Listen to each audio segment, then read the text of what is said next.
आपका नाम पिंकी। और आपका घर कहाँ पड़ता है? बनारस। बनारस में कौन से गांव से हैं? मलसिया। जी, तो आप अभी भीम यात्रा के साथ कैसे जुड़ी? भीम यात्रा के साथ मुझको बताया गया कि इस यात्रा में चलोगी तो मतलब कुछ, तो हम लोग ये जागरूक कर रहे हैं कि जो मेरे साथ हुआ है वो किसी के साथ ना हो, और मेला प्रथा का काम अब बंद कर दिया जाए। तो आपके साथ क्या हुआ? मेरे साथ मेरे हस्बैंड एक्सपायर हो चुके हैं जी। और सीवर में काम कर रहे थे, उनको गैस लग गया। जी, उनका नाम? पवन। और कब की बात है कि वो सुअर में उनकी मौत हुई? 3 साल हो गए। जी, तो वो कहाँ पे काम कर रहे थे? बनारस के अंदर ही काम कर रहे हाँ, थे? बनारस के अंदर काम कर रहे थे। जी, तो कितनी बार महीने में उनको जाना पड़ता था सुअर के अंदर? उससे तो वो जाते थे डेली, हमेशा जाते थे। जब किसी से नहीं होता था, जो मतलब ज़्यादा मेहनत का काम रहता था, तो लोग दूसरे से पहले कराते थे। जब उससे नहीं हो पाया था तो तब उनको जाना पड़ता था। जी, तो जिस दिन उनकी उम्र कितनी थी? उनकी उम्र वही होगी 30 होगी। जी, उस दिन क्या हुआ था? उस दिन वो 9 बजे घर से निकले हुए थे, बोल रहे थे कि मैं जा रहा हूँ घर, ड्यूटी पे जा रहा हूँ और मैं ड्यूटी से आज शाम को आऊँगा। तो मैंने बोला ठीक है। तो वो ड्यूटी जब गए तो 6 बजे हमारे यहाँ कोई खबर लेकर के एक आदमी आया था, बोला कि ऐसा है कि तुम कभी चौरा चल जाओ, थोड़ा सा तुम्हारे आदमी को हाल हो गया था। हमको ठीक है, चल जाएंगे। जब मैं वहाँ गई तो मैं अपने आदमी के लिए सबसे पूछी, पूरी कभी चौरा का हॉस्पिटल में पूछी, जगह जगह रूम में पता की, तो मुझे पता नहीं मिला। तो फिर बाद में जब मिला पता, तो मैं एक साथ में एक बॉडी के साथ जब गई, बोले कि वहाँ पे रखा हुआ है, आप छीन लीजिए। तो मैं वहाँ एक बॉडी के साथ में जब गई तो मुझे दिखाया गया, तो वो उसी जगह पड़े थे, मतलब मर चुके थे, एक्सपायर हो चुके थे। तो हम लोग देख करके बहुत अब रोए। तो इस बारे में हम क्या बताएं, हमारे क्या समझ में भी नहीं आ रहा है अब कैसे हम लोग का ज़िंदगी। मेरे पास 2 बिटियाँ हैं, एक 5 साल की लड़की है, एक 3 साल की, जो हम ले करके आए हैं। अब कोई सरकार से कोई मुआवजा, कोई कुछ भी नहीं मिला।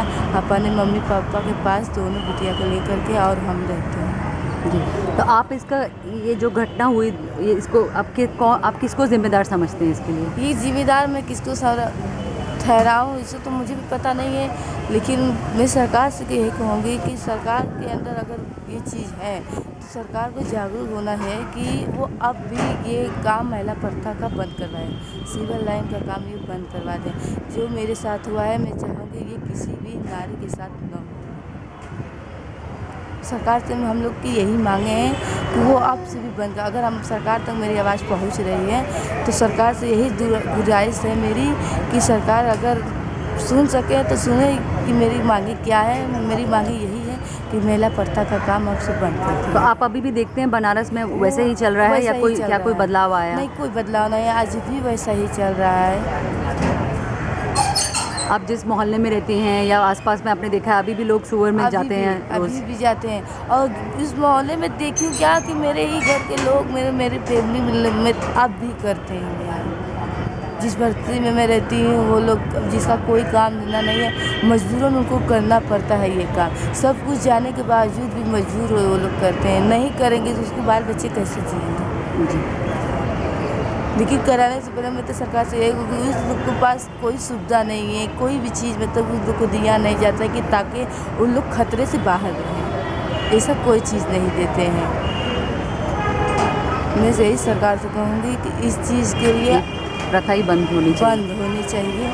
बस इतने ही मेरी सरकार से हाथ जोड़कर विनती है। जी, और समाज के लोगों से आप क्या कहना चाहेंगे?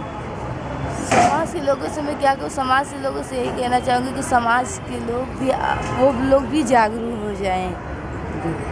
जो हो रहा है उसके लिए, जो हम लोग ये भीम यात्रा में हम लोग निकले हैं, तरह तरह के जगह जा रहे हैं, तरह तरह के लोग को हम लोग जो सूचना दे रहे हैं, जहाँ हम लोग को नहीं जाना चाहिए तहाँ तहाँ हम लोग जो सूचना दे रहे हैं कि अपनी मांगों को, अपनी लड़ाई को खुद वो लड़े।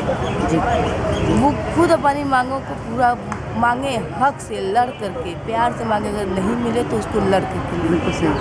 क्योंकि जो हम लोग ये नहीं चाहेंगे कि जो हम लोग के साथ हो रहा है वो अब किसी के साथ हो। इसलिए मेरी यही विनती है कि सरकार से कि मेरी आवाज़ को सुने और ये सब जो हो रहा है उसको, ये सिलसिला अब भी इसी जगह से ख़त्म कर दिया जाए। Thank you.